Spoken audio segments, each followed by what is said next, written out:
Hello friends, today we're going to be talking about what is micro flipping in real estate. Real estate is an ever-evolving investment strategy with sub-strategic levels that keep us on our toes, and sometimes it's hard to keep up. Like, what is micro flipping in real estate? Well, by the end of this video, you're going to understand how micro flipping works, how you can get started, and the tools that you'll need to find and flip properties to make a profit quickly. So let me ask you a question. Have you ever wondered how some investors can find a property, buy it, and flip it in just a few days? Did you realize that you can leverage technology to streamline real estate deals to the point where you don't even have to lift a hammer? So stay tuned as I detail the ins and outs of micro flipping by first explaining what micro flipping is and how it compares to traditional flipping real estate. Secondly, I'm going to go through the important components of micro flipping and exactly what you need to get started. And finally, I'm going to explain to you the pros and cons when it comes to micro flipping. So if you're ready, let's go.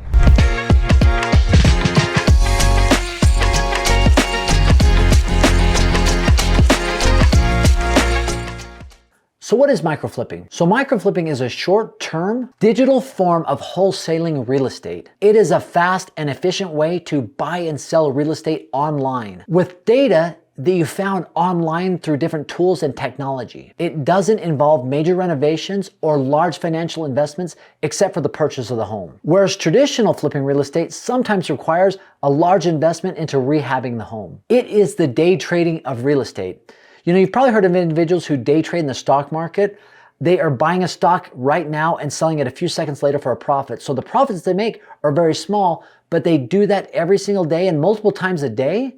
And eventually those small profits start to add up. Micro flipping is that for real estate. And just so we understand, I'm going to explain wholesaling so we're all on the same page, because micro flipping is the online version of wholesaling. To wholesale a piece of property, a real estate investor is going to find a piece of property well below market value. That individual investor is going to do a ton of research. He's going to contact sellers for properties that are off market or work through realtors and make offers on properties and looking to get those properties 30 to 35% below market value or asking price. Now, once the property is under contract, that individual investor is going to go out and try to find a buyer that they can assign that contract to. That they can then say, listen, I've got this property under contract for this amount. I'm looking to assign this contract to you at this price. So they're going to make that margin of what they have it under contract for what they're going to sell it for or assign it to somebody else. And essentially they become the middleman between the buyer and the seller, making a profit off of that. And wholesalers typically use this business model to find several distressed properties at a time and eventually sell the bulk of homes or homes to home flippers out there that are looking to buy the property, maybe fix them up a little bit and turn around and sell them. In comparison, micro flipping is usually done with a lot smaller amount of properties, and it's completely done online. And if you compare that to traditional house flippers, they are looking for homes that need some renovations. They typically buy foreclosed home or abandoned homes, fix them up, and sell them for a lot more than they acquired them for. This process can be labor intensive, not only because of the work involved, but also the time it takes to find the right deal. Because understand, with a fix and flip, you've really got to get that home below market value because you're going to invest more capital in it to fix it up and make it look presentable for a future buyer that needs to buy it for more than what you bought it for, plus the renovation, so there's profit involved. On the other hand, micro flippers do not fix up homes. Instead, they use technology to find undervalued homes in great condition or good condition. Micro flippers like to buy and sell home within a matter of weeks, whereas traditional flippers take 2 to 3 months. Or longer. So what are the components of micro flipping? What tools are you going to need? Number one, you need a really good real estate investment software. You need software that has real-time data on properties. And there are a ton of great softwares out there, many that will allow you a free trial, but most of them cost money after that free trial. I have one that I'm a big fan of. It's called RealFlow. This software is amazing. You can query and filter the search that you're looking for. If you're looking for just abandoned homes, if you're looking for homes that are being rented, homes that are maybe going into pre-foreclosure or foreclosure homes, or an absentee owner, all of those filters you can put into RealFlow. And probably one of the coolest things in RealFlow is it actually gives you an AI score based on a score of 1 to 1,000 if it would be good for a wholesale deal, a rental deal, or a retail deal. And not many of those softwares out there have something like that that gives you a good understanding just at a glance with an AI score. The second component or thing that you're going to need is you're going to need to build a solid financial team. Now, what do I mean by that? So most time micro flippers don't go into these properties with their own money, utilizing their own capital. So that means they're looking for non-traditional or private money lenders to help them purchase these properties and purchase them quickly so they can turn around and flip them in a very short period of time. So having a private lender that you know, like, and trust, and someone that knows, likes, and trusts you is going to be crucial. You're also going to need a network of buyers or a buyer's list. Now, this is probably one of the biggest challenges when it comes to wholesaling or micro flipping in the first place. I know a group that started from scratch wholesaling properties, and they built up a massive buyer's list. Matter of fact, I'm on that buyer's list, and they started a franchise all over the United States.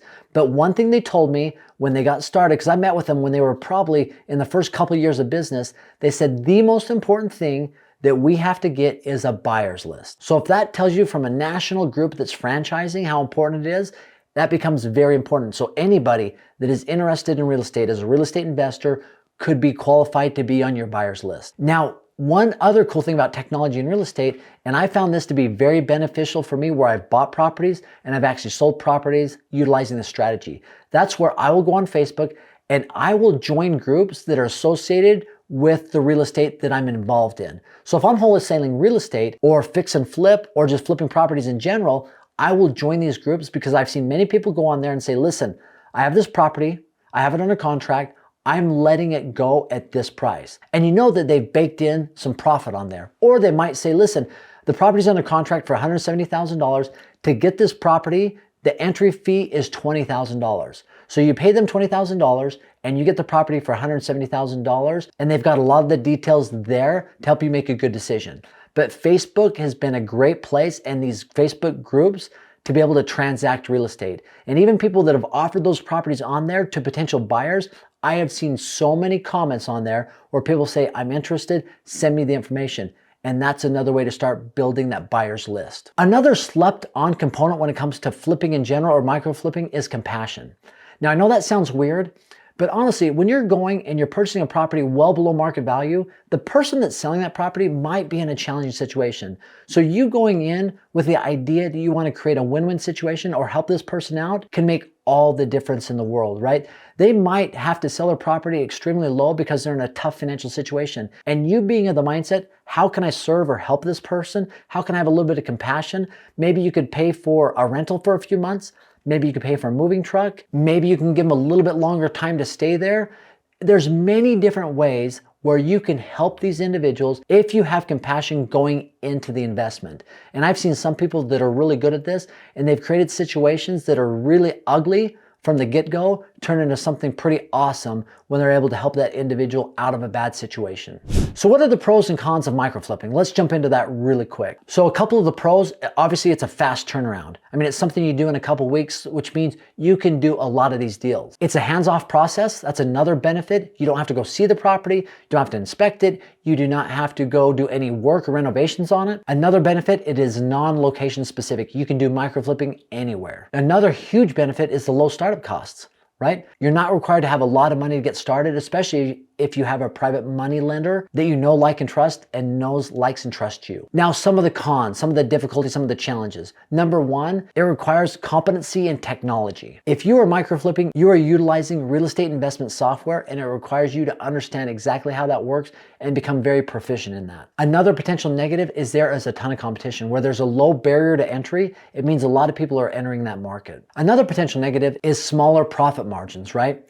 So when you go into micro flipping, you're looking to make $2,000, $3,000, $4,000 versus a wholesaling deal where you're making $20,000 to $30,000. And another potential downside is that it's not entirely passive. You're actively working to make those gains, whereas if you own a property and you rent it out, that income coming in from that rental is passive. Now, these are some things that I've seen regarding micro flipping, but I'd love to know your feedback. Those of you who do micro flipping, comment, let's engage in a dialogue. Let me know what you've seen as benefits or pros and cons, and we can have a conversation. And as always, just for stopping by and watching the video, I have a free gift for you. It is a short-term rental calculator. You put in the price of the home, the income, the expenses. It'll actually spit out to you whether it is a good deal or not. And it's 100% free, no obligations. Just click on the link below, aaronsfreetraining.com.